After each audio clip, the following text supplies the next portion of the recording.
او حرف میزد، حرف گرم، حرف وطن و وطنسازی. حرف او حرف ایمان و وجدان یک وطندار بود. از ننگ حرف میزد، حرف استوار میزد از منبر کووک. یک بار گفته بود آنچنان باید زیست که از کرده‌مان نسل‌های آینده سرخم و شرمسار و خجالت زده نباشند. تا به آخر با همین حرف‌ها زیست و برای اثبات صداقتش با وطن و ملت خود را قربانی نام وطن کرد. شهید وطنساز شیرینشاه شاه تیمور. قهرمان خلق تاجیک شیرینشاه شاه تیمور، زاده ولایت مختار کوهستان بدخشان و بعد از 72 سال مرگش تصمیم شکل سازان. اینک ما و خروغ در آن پایین، خروغ خیلی زیبا. هنوز هم که هنوز است در خروغ مویسپیدان و پیرزنهای 80 و 90 ساله از آن ایام زنده و سلامتند. همه روزهای پردهشت آن سالها را در خاطر دارند و می توانند قصه بکنند. شیرینشاه والدینش با آن خاطر چنین اسمش گذاشتند که زندگی شیرینی داشته باشد. اگرچند اسمش شیرینشاه است، زندگی تلخ، خیلی تلخ نصیبش گشت. در دهه پرشنیاف یک موسفید است، نامش شوکالون. او شیرینشاه را خوب در خاطر دارد. خاطره های شوکالون چون دستخط های پراکندند. همه آن نفرانی که با راهنمایی شیرینشاه در وظیفه‌های گوناگون کار و فعالیت می‌کردند، سالهای 37 کشته شدند. بعضی از آنها بینام و نشان گشته، دیگر به این خاک قدم نماندند. خبری مرگ و زندگی آنها را کسی ندارد.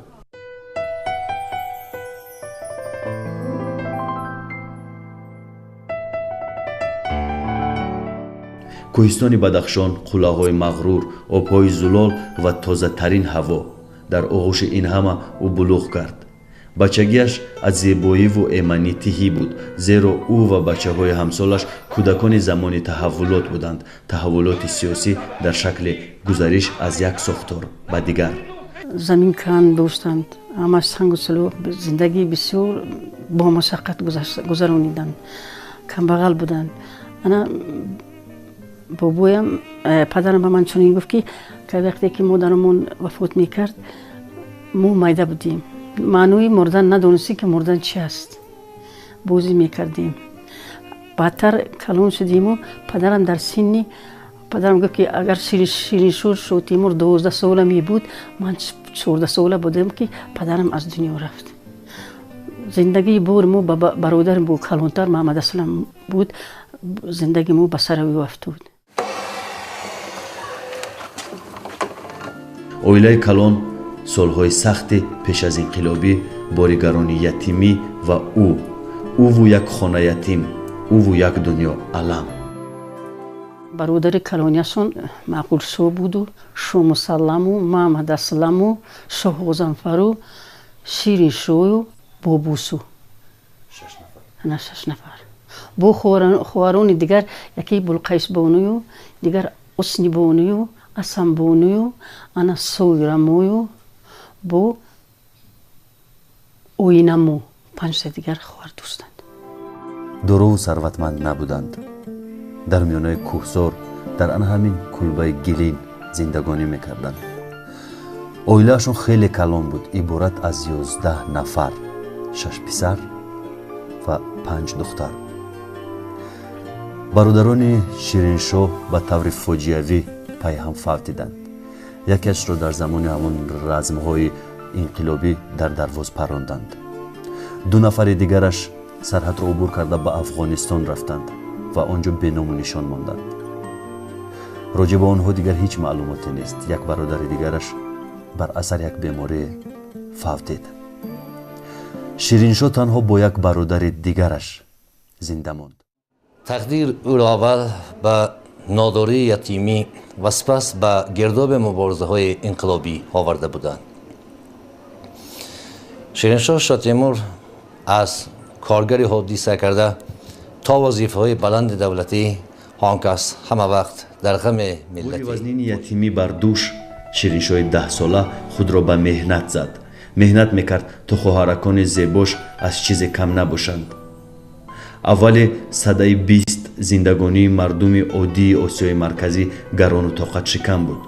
аморати бухоро бо баҳонаҳои зиёд мардумро талаву тороҷ мекард.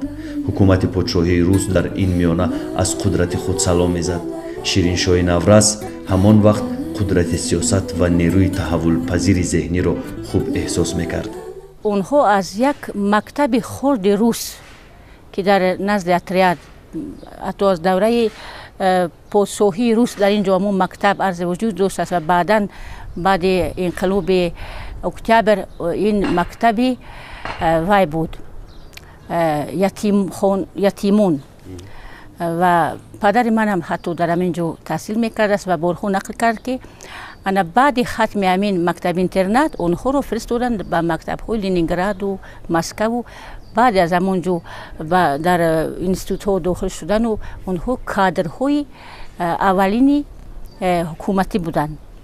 шириншоҳ Шотемур яке аз нахустин фарзандони Бадахшоне буд ки ба мактаби русӣ дохил шуд. мактаби русиро хонд. бо шумо хуб аз таърих медонем ки вақте ки русҳо ба ин ҷо омаданд онҳо ба мардуми Бадахшон ба мардуми тоҷик ҳусну таваҷҷӯҳи хосаи худро зоҳир мекунанд. шояд ин як чизи сиёсӣ буд, лекин бо вуҷуди ин мардуми Бадахшонам که خود اختیاری بررسی امرو شدن اونو با روسا حسن توجه خاصه داشتن. در زادگاه شیرینشاه از آن روز تا امروز تغییرات چشمگیر به وقوع نپیوسته است. همان ده، همان کوه، همان آب و چشمه ها، تنها آدم ها تغییر یافتند.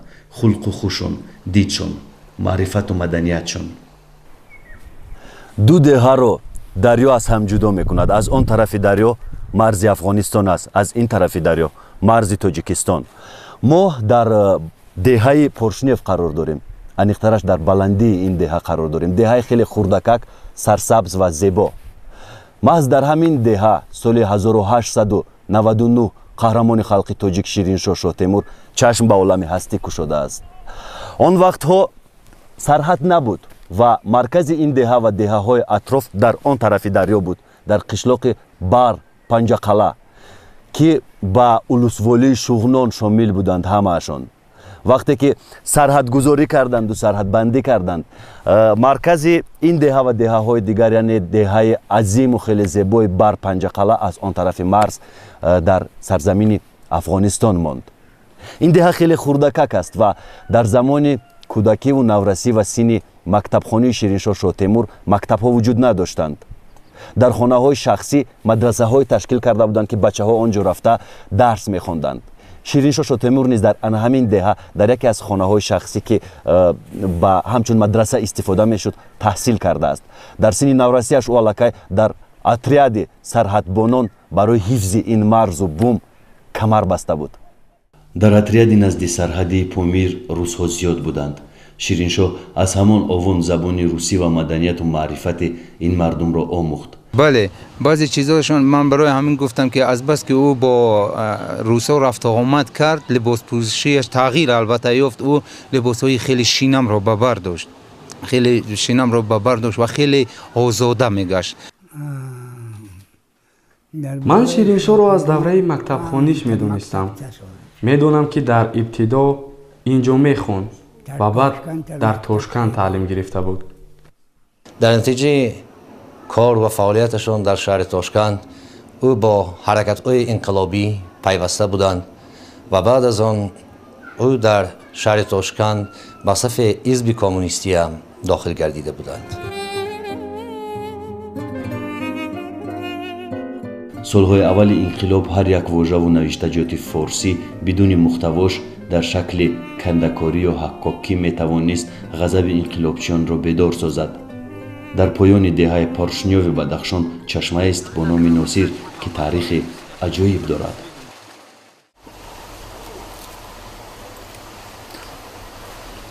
چشمه ناصیر در قشلاق پارشنیو. چشمه ناصیر تاریخ خیلی و خیلی قدیمی دارد و طعم آبش نیست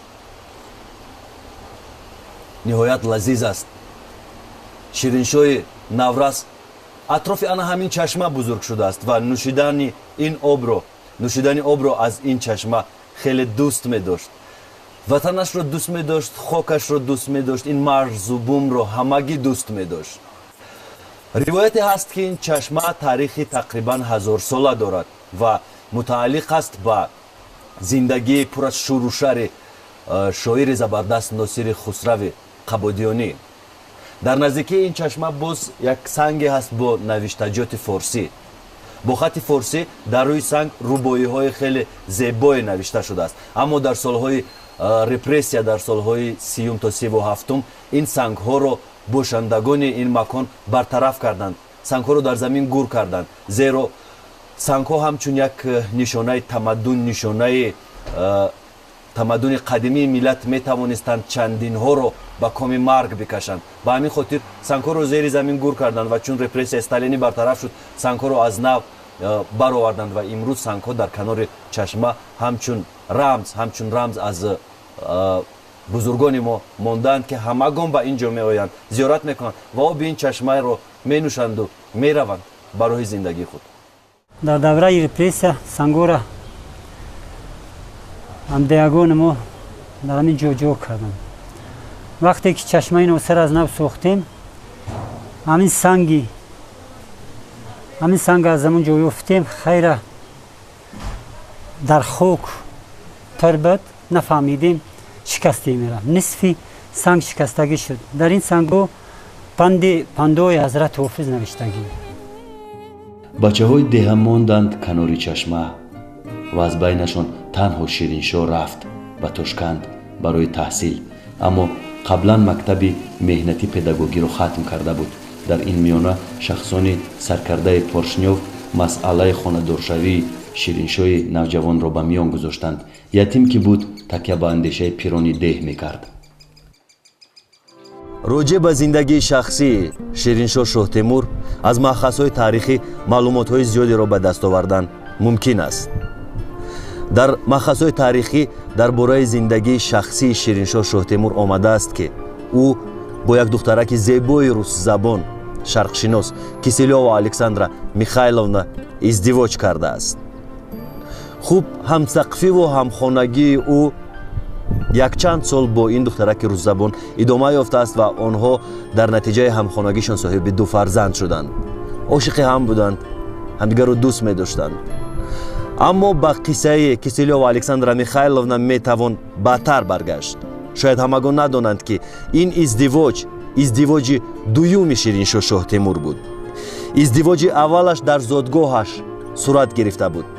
он замон хеле ҷавону наврӯста буд ва халифи маҳаллаашон як марде бо номи Али Юсуфшоҳ як хеш духтарашро ба ӯ ба занӣ дода буд. духтараки зебо аз деҳот бо номи Ҳусниябону.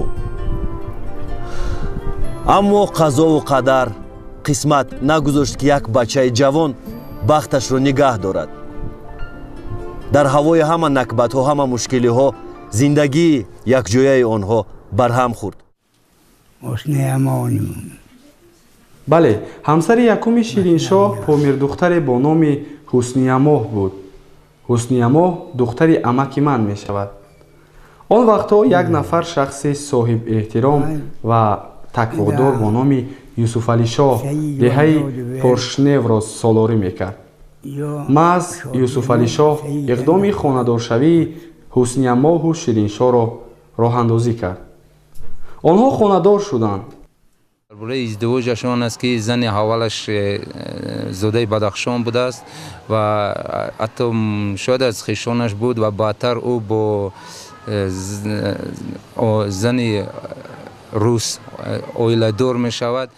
Советская Россия окружена врагами. инқилоб сохтори сиёсии кулли кишварҳои Осиёву Қавқозро дигар кард. аввалтар аз ҳама зиёиёни ҳар кишвар барои ҳифзи марзу буми хеш ва арзишҳои миллишон камар бастанд. аз миёни тоҷикҳо Шириншоҳ ва чанд тан аз фидоиёни роҳи нанг ин рисолатро бардошт гирифтанд.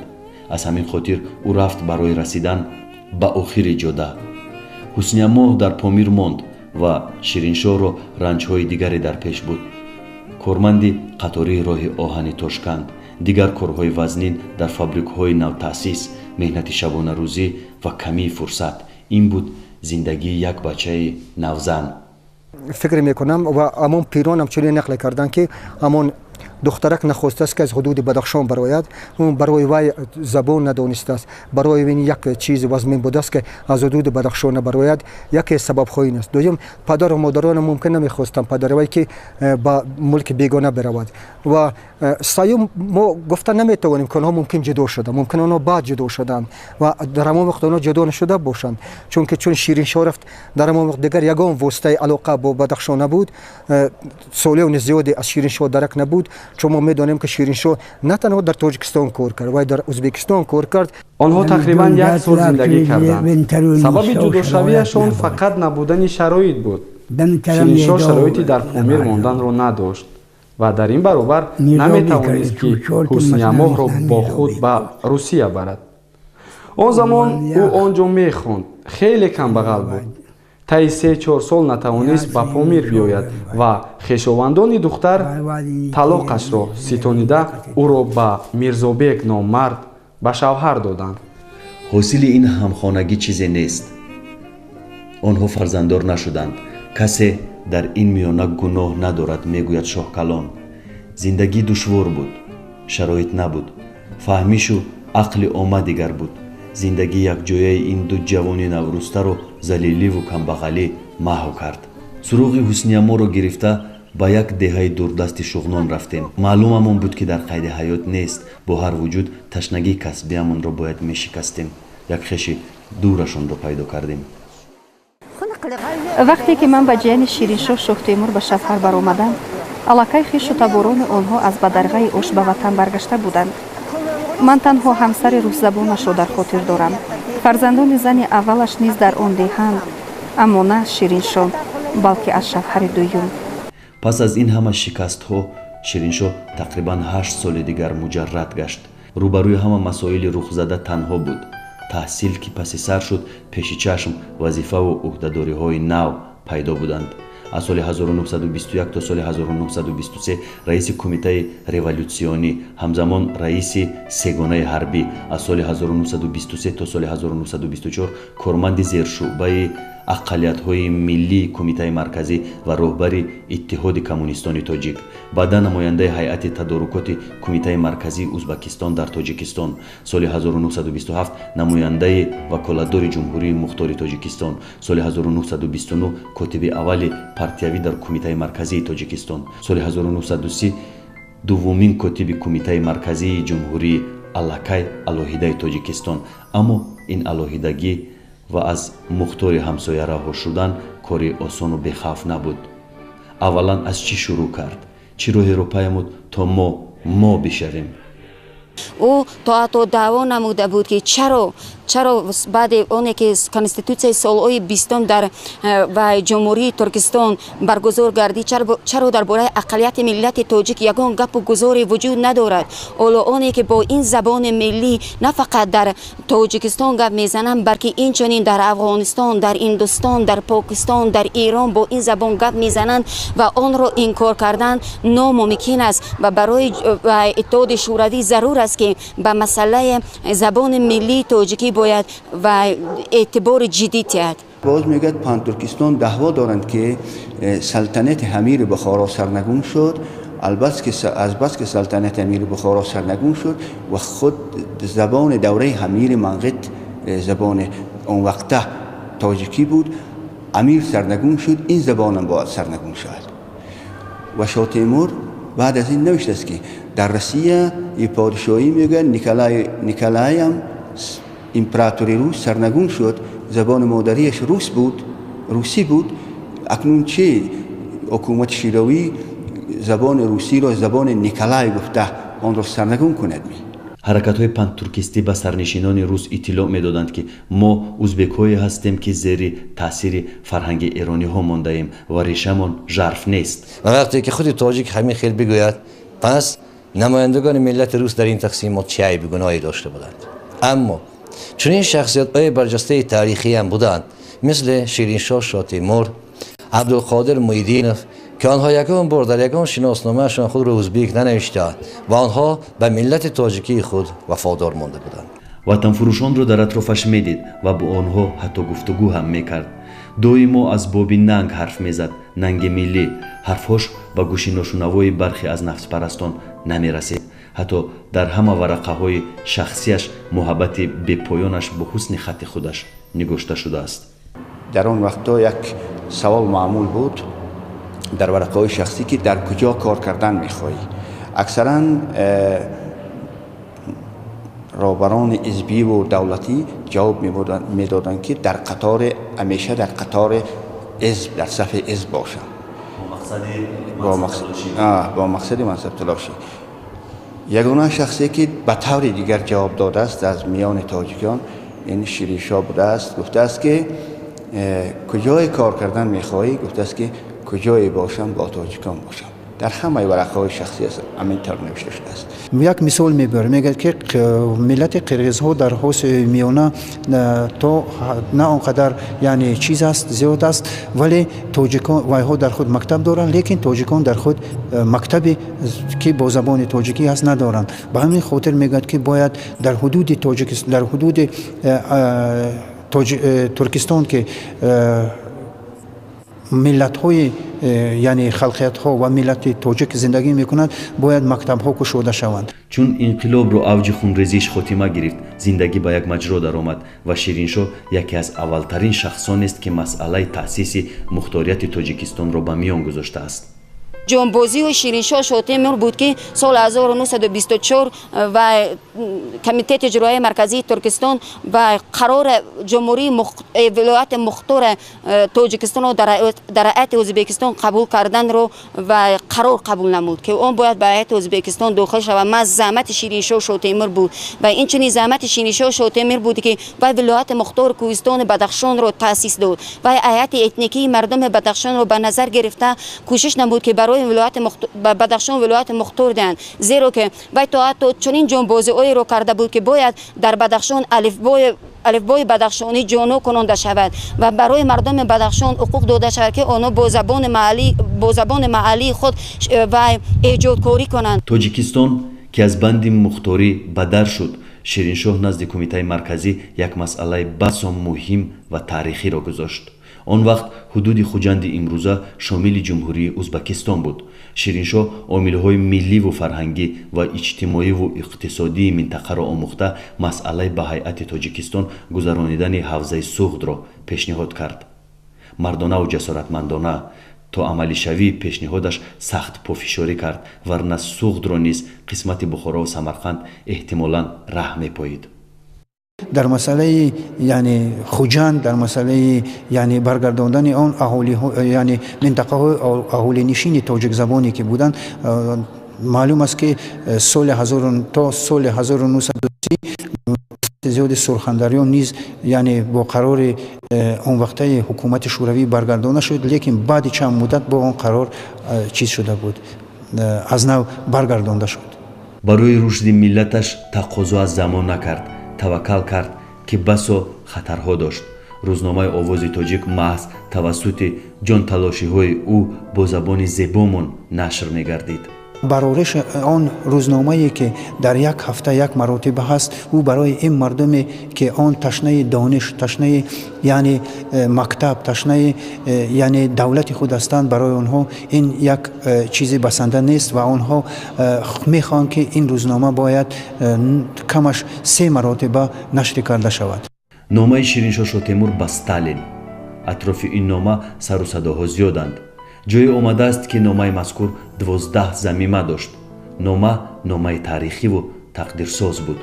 вақте ки Шириншоҳ ин мактубро навишта буд, синнаш аз 26 баланд набуд. синни солаш ҳанӯз аз 26 баланд набуд. дар синни 26 солагӣ навиштани чунин мактуб бо забони русӣ ба унвони як раҳбари давлат, баландпояи давлат, албатта ин ҷуръати баланди сиёсӣ дад ва ин чиз буд, зарур буд. ва дар ҳамон ҷо вай ҳамин масъаларо ба миён гузошт ки бояд ҳамин марказҳои калонтарини фарҳангии мардуми тоҷик чун Бухоро ва Самарқанд ки онҳо таърихан аз они тоҷикон буданд, бояд ба онҳо баргардонда шаванд. охирҳои солҳои 1920 аз Москав як духтари ҷавон ки хатмкардаи мактаби шарқшиносӣ буд, ба тоҷикистон омад. Киселёва Александра Михайловна. Рӯздухтари ҷавон бо тоҷикӣ ширин ширин ҳарф мезад. ӯ барои тадқиқоти илмии муддате дар тоҷикистони офтобӣ мондагор шуд. Шириншоҳу Александра ошноӣ пайдо карданд, аммо дасти тақдир Александраро ба Эрон бурд. Шириншоҳ хеле талош кард барои пайдосозии Александра. ишқашон ки аслан ишқ буд, онҳоро ба ҳамхонагӣ овард. бо вуҷуди камии фурсат боз барои сайқали дониши сиёсиш рафт ба Москав барои таҳсил. соли 1932 буд. муддате хонд ва дарҳол ба вазифаи болотаре даъваташ карданд. аз декабри соли 1933 раиси президиуми кумитаи иҷроияи марказӣ дар тоҷикистони советӣ социалистӣ таъин шуд. то ҳини хиёнат, то дами туҳмат дар ҳамин вазифа монд. шириншоҳ соли 1930 оила бунёд кард ва то соли 1936 соҳиби 2 фарзанд шуд. шириншоҳ ва Рустам. аҷиб, ба писар номи падарро доданд. ин иқдомро волидайни занаш ба роҳ андохтанд. зиндагонии якҷояву зебои оилавияшон ҳамагӣ 7 сол давом кард. соли сури 1937 ҳама зебоиро нобуд сохт. душмани халқ намедонам чӣ кор кардааст, маълум нест. фақат аминаш бо баҳонае ки ӯ душмани халқ аст, душмани ватан. хай ҳокимияте барпо кард, ҳукумати тоҷикистонро барқарор кард, бо вай душмани халқ эълон карданд. ҳамчун миллатгаро, ҳамчун шовинист ки онҳо гӯё масъалаҳои тамоми масъалаҳое ки марбут ба миллат ҳастанд, онҳо чиз мекарданд, онро дастгирӣ мекарданд. миллатгаро, тафриқаандоз, хиёнаткор, нафари зиёновар ба партия, душмани халқ, бо ақоиди буржуазӣ. ин буд бастаи туҳматҳо дар ҳаққи Шириншоҳ. азбаски таъқиботи сталинӣ ба арши аълош расида буд, зишткорон аз ин фурсат бедариғ истифода карда рӯшанфикрону зиёиён, олимону дигар шахсони барҷастаро ба чанги марг меандохтанд. худи мо яъне мо тоҷиконро истифода бурда дар сиёҳ кардани Шоҳ Темур номаҳои зиёд ташкил карданд. номаҳое ки фарз кунем ки ана мисол бадном кардани ҳу, мисол дар кори пеш бурдани кори хоҷагӣ, ё мисол кори давлатдорӣ, ё пеш бурдани сиёсати миллӣ бадном кардан ва аксарият ҳамон номаҳо яъне аз ин ҷо меомаданд ва ин чиз барои ҳамон пантуркистоне ки дар мақомотҳои болоии ҳам марказ, ҳам Москав ва ҳам осиёи марказӣ бақоят буданд, барои онҳо дастак шуд. шириншоҳ ва ҳамсараш барои ширкат дар як маросим ба Москав рафтанд. онҳо дар меҳмонхонаи метрополи Москав маскунӣ шуданд. кӯдакон низ дар наздикии Москав дар хонаи бибишон зиндагӣ мекарданд. вақте ки Шириншоҳ зиндонӣ шуд, ба ҳамсараш ин розро накушоданд. Александраро фиреб доданд ки ӯ ба Сталинобод рафтааст. танҳо 500 рубли фиристодаи шавҳарро ӯ барои охирин бор гирифту пас гашт. баъди 2 рӯз маълум шуд ки Шириншоҳро зиндонӣ карданд. ба Александра фармуданд ки оҷилан ба Сталинобод биравад ва ӯ чунин ҳам кард. вай Москва буд, вай ҷиғ задан, душанбе буд, душанбе ба ҷиғ задан, ваям кор мекардам ин чиз аз ҳукумат. баъд бо вай ҷиғ аз ин ҷо бо вай шаҳри Москва ба ҷиғ задан, ваям ҳабс кардам. ҳайати ҳарбии суди олии СССР 21 октябри соли 1937 ҳукми қатли Шириншоҳро эълон кард. як журналисти таърихнавис аст, ӯ Қурбон Аламшоев Тошкент барафт, музеи Тошкент ба ана аз ҳамон ҷо ҳамаи ҳуҷҷатҳо овард. ҳамон ҳуҷҷатҳои шоҳидӣ бобоям, фақат бобоям балдошт кунад. ман медонам не Шоҳ Темур душмани халқ нест.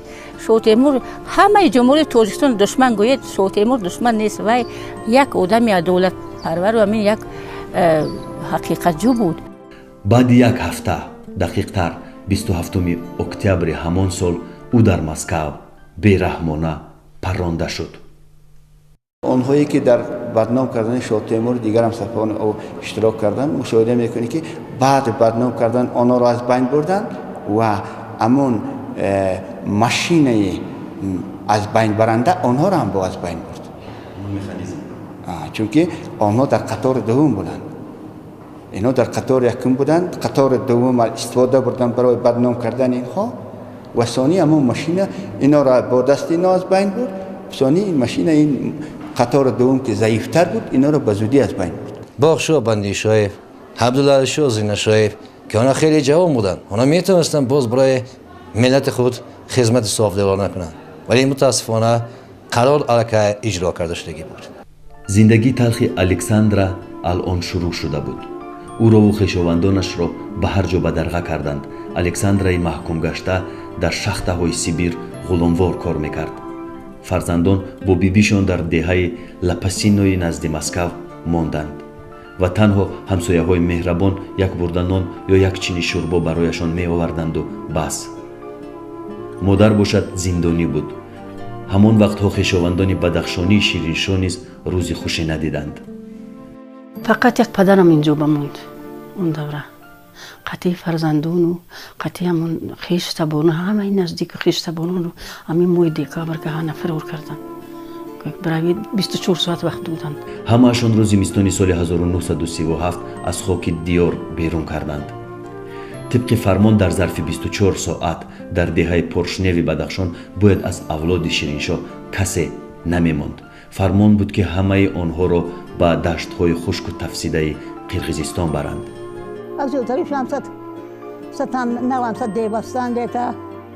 شب را در قشلاق دیبسته در سردی زمستان روز کردیم. سحری باشد مردم نمدها را جمع کرده خیرگاه بستند. خواهرم حامله‌دار بود. بر اثر گرسنگی و سردی پیش از مهلت در راه تولد کرد. از سردی زمستانی کوهستان کودک بعد 2 روز تولیدش از دنیا گذشت. خنکی به مغز و استخوان تاثیر کرده بود. از قضا با سوزشواری ماشین در راه تمام شد و آدمان روی برف خوابیده شب را سحر کردند. فرزند 2 ماهه من هم نابود گشت. آن زمان کدام یک کسلی سیرایت کننده تمام آش را فرا گرفته بود. خرد و کلان از اشکمروی ترک هستی می کردند. فرزند من هم از درد اشکمروی نابود گشت. در آش نه تنها بدرغه کنندگان تاجیک بلکه قزاق و ازبک ها نیز بودند. بعضی جسدهای بیجان این خلقها را به وطنهایشان روان می کردند. باقی مانده هایشان را باشد در مزار تخت سلیمان به خاک سپرده بودند. تا هنوز در ولایت آش قرقیزستان دهه تاجیکان پابرجاست، اما اکثریتشان به وطن برگشتند. زمانی در پتربورگ شاه تیمور هموطن خود را که زاده دهه آبی پس قشلاق بود واخورد و با اشک جانسوز در دیدگان یاد پدر و مادر و سالهای بچگی نمود.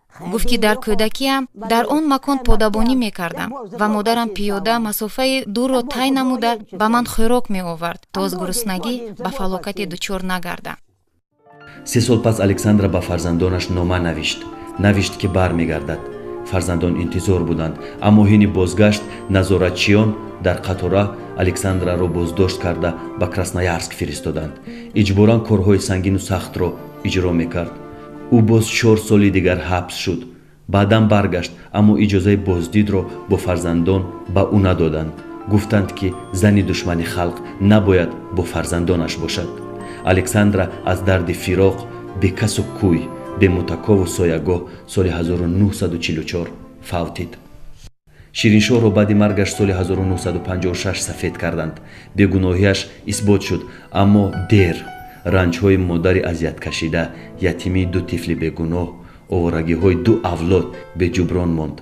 هنوز هم که هنوز است در دهه خردکک پرشنف کوچه‌های سنگ فرش و سنگ دیوار پابرجایند. خیلی عجایب است. امروزها حکومت یک خیر تصمیمی را راه اندازی کرده است.